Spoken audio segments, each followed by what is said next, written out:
Breaking news tonight, another popular food chain now pulling produce over concerns of salmonella. Tex-Mex chain Qdoba removing jalapenos just hours after Chipotle took similar action. The case is now expanding to even more states. We'll tell you where. Plus, the popular vacation destination sounding the alarm over a stomach parasite possibly linked to lettuce. New details on the security threat at President Trump's golf club ahead of his visit, the guns they found, and what we're learning about the close call the president's helicopter had coming near a commercial plane. Deadly house explosion in Illinois community, rocked by a fiery blast. Debris sent soaring. Nearby homes damaged. Plus, breaking right now, a New York City apartment building erupting in flames after a major explosion. The big win for progressives in the battle for the future of the Democratic Party. Why President Trump says it's good news for Republicans. Attack in Paradise. A little boy nearly mauled to death by dogs while he was on vacation in the Bahamas, airlifted back to the U.S. His parents speaking out about how he survived. Our series, The Cost of Denial, and the man who lost so much weight on a GLP-1 drug, his insurer said they no longer cover it because he's no longer overweight. Chilling doorbell video of a teen in a clown costume roaming an Illinois neighborhood, a man found stabbed to death moments after. Police rushing in to save a man swarmed by hundreds of bees. Singing icon Barry Manilow canceling his show just before stepping on stage. We'll tell you why. Nightly News starts right now.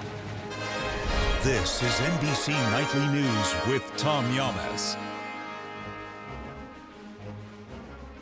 And good evening. Great to be with you on this Wednesday. We begin tonight with that dangerous salmonella outbreak rapidly spreading to at least 27 states. And health officials now looking into a second Mexican restaurant chain. The outbreak sickening nearly 350 people, dozens of them now hospitalized. The restaurant chain Qdoba tonight saying it's proactively rushing to remove jalapenos from hundreds of its locations. This coming after Chipotle moved to pull the hot green pepper from thousands of its own restaurants. The illness is stretching all across the country. You see it right here, including hundreds of cases now in Minnesota and also tonight, Colorado. The outbreak, just the latest foodborne illness to hit Americans. A parasite linked to lettuce putting hundreds in the hospital and killing at least 2 people since May. Ann Thompson following all of this for us. She starts us off. The issue of tainted jalapenos is much bigger than just Minnesota and Chipotle. Tonight, the CDC saying 27 states now reporting salmonella cases related to the peppers. Minnesota, Colorado, and Illinois topping the list. More than 300 people sickened, 36 hospitalized. Now another fast food chain, Qdoba, says it proactively removed jalapenos from its restaurants, saying food safety is our highest priority. Yesterday, Chipotle did the same after Minnesota officials traced many of their salmonella cases to a lot of peppers used by the chain. Chipotle said it replaced the suspect jalapenos with ones from different growers. How do peppers get salmonella? Typically through a variety of ways, but most likely contaminated water that it's used to irrigate or come into contact with that food. Unlike the lettuce-linked cyclosporiasis triggered by a parasite, salmonella is a bacteria that causes fever, stomach cramps, and diarrhea. Symptoms most people develop within 8 to 72 hours of eating the bad food. These high-profile outbreaks involving 3 popular fast food chains, Taco Bell for the lettuce, Chipotle and Qdoba for the jalapenos, have some concern about our nation's food supply. We have to remind ourselves that our food supply is fairly safe, but things happen, accidents happen, and contamination certainly can happen at any point in the food supply. All right, with that, Ann Thompson joins us now live. And I know you have another update, and it looks like there's a new sort of lettuce-linked outbreak involving a popular tourist destination in Mexico? That's right. You remember the lettuce we were concerned with in this country was grown in Mexico. And now Mexican health authorities are testing water, vegetables, and fruit in Quintana Roo. That's the state that includes Cancun. They're testing those at 16 hotels where tourists got sick from cyclospora. All right, people have to be really careful out there, and we thank you for that. We have new reporting tonight on the man arrested in that alarming security scare for President Trump. The suspect, a Marine veteran who had an arsenal of weapons. Here's Garrett Haake. Tonight, new details about the man facing firearms charges following an alarming security scare outside President Trump's golf club near Los Angeles. Police arresting 39-year-old Janine John Teal over the weekend ahead of the president's visit after federal agents noted him appearing to take photos and videos of the club. Charging documents say a search of his car turned up a pistol and high-capacity magazine, and at his home, an assault rifle, body armor, and notebooks containing, quote, concerning statements. Tonight, a law enforcement official telling NBC News Teal is a disabled Marine veteran with significant PTSD and mental health issues. President Trump was asked about the arrest. Well, the only thing I get a little solace from is they say only consequential presidents. And I am definitely consequential. It comes after a disturbing series of assassination attempts against President Trump, including an armed suspect racing through a security checkpoint at the White House Correspondents' Dinner, a suspect arrested after hiding with a rifle while the president was golfing, and the campaign event in Butler where the president was shot. And tonight, new concerns after a close encounter between Marine One and a commercial airliner. You can see the American Airlines jet taking off. Moments later, the Marine choppers, one of them carrying the president. The FAA calling this a, quote, momentary loss of separation, saying it will review the incident, but that the president was never in any danger. Garrett joins us now. Garrett, let's go back to that security scare for the president in California. I know you have some new reporting on that suspect. Yeah, Tom, his first court appearance has yet to be scheduled, but his military record today shows 8 years of service in the Marines, including deployments to both Iraq and Afghanistan. Tom? All right, Garrett Haake first. Garrett, we thank you for that. In Illinois, authorities tonight investigating what caused a home to explode in an instant, leveling it to the foundation and costing one man his life. Maggie Vespa has the images. A deadly explosion in southern Illinois, tearing apart a home, catapulting pieces of it high into the air. The power of that blast, captured from multiple cameras nearby, absolutely decimating one house and damaging several others. It happened Tuesday evening in the small village of Energy. House is gone all the way to the foundation. I've never heard a sound like that in my entire life. Like it was enormous, but it's like you could feel it in your body. Cassandra Dan lives across the street. When you walked out and saw your neighbor's home in pieces, what went through your mind? Utter sadness. You knew that no one could survive that. She immediately thought of her neighbor, 78-year-old Dave Turner. Authorities confirming today he did not survive. He took a lot of pride in caring for his property and his neighbors, and it's very tragic. The local sheriff telling me a second person was injured, adding the explosion appears to have been an accident. We're investigating it from all aspects, but we do believe it's an accident, likely caused by a natural gas or propane type explosion. Maggie Vespa, NBC News. And we're also following a deadly explosion right here in New York in the Bronx at an apartment building. One person now confirmed dead and 15 more injured from a blast that blew the doors off and collapsed a part of an entire floor. 6 of the injured were firefighters. No word yet on what caused this blast. We want to turn out of politics and the big win for progressives in Michigan's high-stakes Senate race there. Part of a wave of primary victories for candidates backed by Democratic Socialists. Here's Shaquille Brewster. Tonight, the latest big win for progressives in the battle for the future of the Democratic Party. In the words of Muhammad Ali, we shook up the world. Abdul El-Sayed overcoming record spending, dealing another major blow to the party's establishment. With NBC News projecting his narrow victory against moderate Congresswoman Haley Stevens in Michigan's bitter Senate primary, El-Sayed insisting he can now unite divided Democrats. Sometimes, intra-family squabbles are the biggest ones.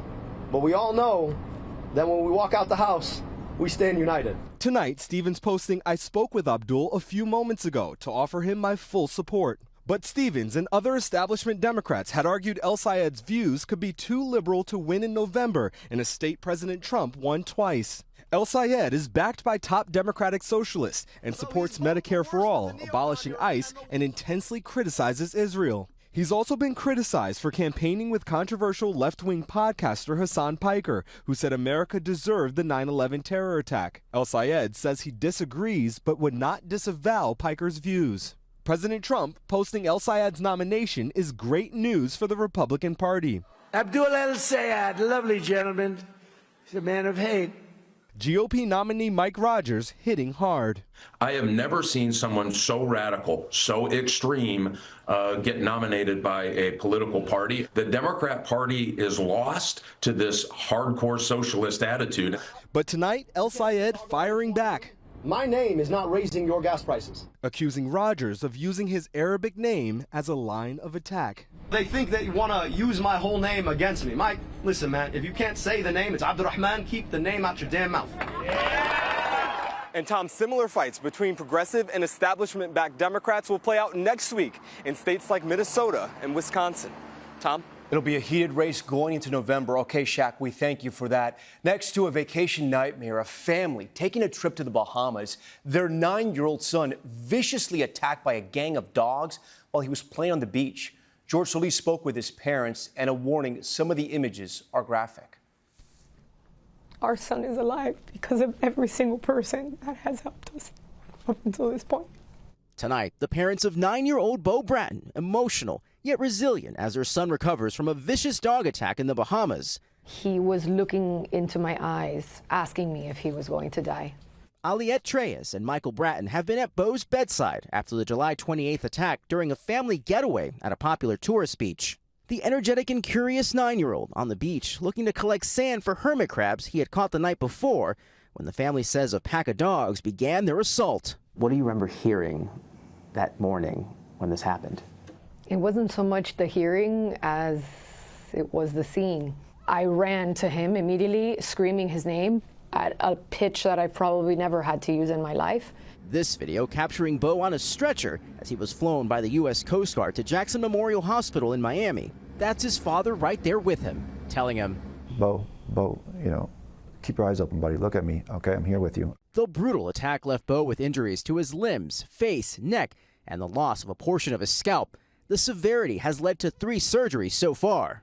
According to Bahamian authorities, a man has been arrested and charged in connection with the attack. Tonight, the family remains optimistic and grateful. If there had been one thing that didn't go as planned from the moment of the incident to the moment of his arrival to the hospital, I don't know if we would be sitting here right now. Bo has a lengthy and costly recovery ahead, and that suspect facing multiple charges, including negligently causing grievous harm. Tom? We hope that little boy can recover from that vicious attack. George Solis for us on that one. When we return in 60 seconds, he lost 80 pounds taking Zepbound, but his insurance stopped covering it because he was no longer overweight. Plus, police rushing to save a man after he was attacked by a swarm of bees. We're back now with our series, The Cost of Denial. Tonight, Liz Kreutz on a hotly debated question. Should popular GLP-1 weight loss drugs be covered after the weight comes off? It's improved my sleep, it's improved my energy. For Sacramento Sheriff's Deputy William Meehan, the GLP-1 drug Zepbound changed just about everything. His sleep apnea is gone, and he's down from 250 pounds to 170. My appetite just got to a level where I stopped thinking about food all the time, and I could just live normally. But now William is caught up in the insurance industry's debate over whether and when to cover weight loss drugs. When he recently went to renew his prescription, he was told this. You are denied because your current BMI is under 30. To be on this medication, your BMI has to be greater than 30. Essentially, William's insurer, Sutter Health, which initially covered the Zepbound for sleep apnea, told him he no longer qualified because he'd lost so much weight, his body mass index was now too low. 30% BMI is around 200 pounds for me. You feel like you're being encouraged to gain weight right now? I do. By the way I interpret it is that Sutter Health wants me to be 200 pounds to stay on this medication. And I don't think that's anyone's recommendation. It's something many people on GLP-1s are now facing when it comes to renewal. It's a real challenge right now to keep the drug for maintenance. Yes.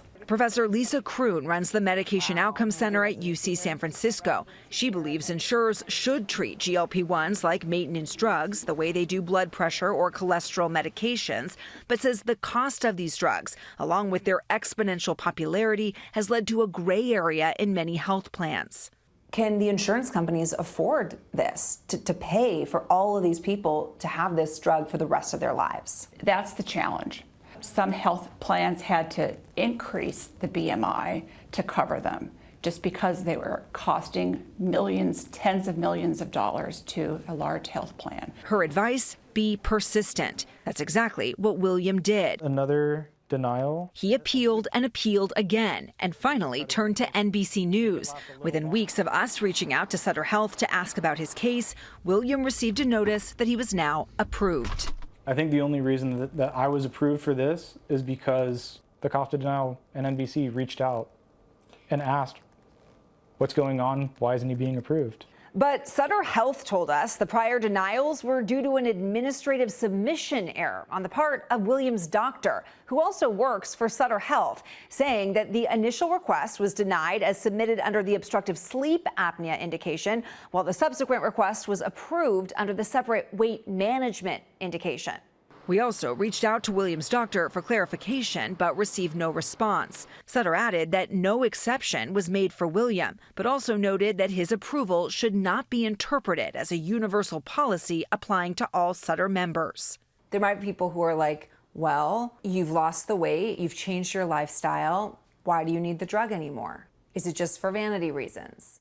I don't view it as for vanity reasons. I think that this genuinely has improved my health. I don't want to go back to being heavier and unhealthier. Liz joins us now. Liz, there are conflicting studies about weight gain when people get off GLP-1s. Yeah, Tom, that's right. There's a real mix of data here. Some studies do show people gain the weight back if they go off these drugs, but also 3 recent studies now show as many as 70% of patients have been able to keep the weight off for up to 2 years. Tom. Liz Kreutz for us. Liz, thank you. We're going to be back in a moment with this terrifying image. A teenager dressed as a clown arrested in connection with a deadly stabbing in that same neighborhood. That's next. We're back now with wild new police body cam video showing officers rushing into a swarm of bees to save a man's life. You can see him there struggling on the ground with officers lifting him into their vehicle while they all get swarmed and stung by those bees. We're told the man and the officers were treated at the hospital and are now recovering. Also tonight, terrifying video of a teen dressed as a clown peering into homes. You see him there looking into a doorbell camera saying, quote, "I have a gift for you." Later that night, police took that teen into custody in connection with the fatal stabbing of a 78-year-old man in East St. Louis, Illinois.